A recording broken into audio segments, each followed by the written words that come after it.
எம்ஜிஆருடன் அதிக படங்களில் ஜோடி சேர்ந்து நடித்த நடிகை என்ற ஒரு பெயருக்கு சொந்தமானவர் தான் நடிகை ஜெயலலிதா. ஜெயலலிதாவின் வாழ்க்கையை 2 பிரிவுகளாக பிரிக்கலாம். எம்ஜிஆருக்கு முன், எம்ஜிஆருக்கு பின். கிட்டத்தட்ட எம்ஜிஆருடன் 28 படங்களில் ஜோடி சேர்ந்து நடித்திருக்கிறார் ஜெயலலிதா. அதுவும் எம்ஜிஆருடன் அதிகமாக ஜோடி சேர்ந்த நடிகை என்றால் அது ஜெயலலிதா தான். அவர் முதலில் ஆங்கில படம் ஒன்றின் மூலமாகத்தான் சினிமாவில் அறிமுகமானார். அதுவரை நடிகைகள் என்றால் இப்படித்தான் இருக்க வேண்டும் என்ற ஒரு பிம்பம் இருந்தது. ஆனால் அதை அப்படியே தகர்த்தெறிந்தவர் புரட்சி தலைவி ஜெயலலிதா.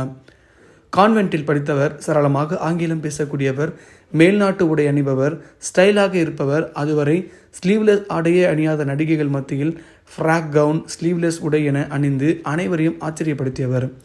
எதற்கும் துணிந்தவர், யாருக்கும் பயப்படாதவர், எதையும் தைரியமாக பேசுபவர். உண்மையிலேயே ஒரு சிங்க பெண்மணியாகத்தான் வலம் வந்தார் ஜெயலலிதா. சினிமாவில் மட்டுமல்ல, அரசியலிலும் ஒரு சிங்க பெண்மணியாகத்தான்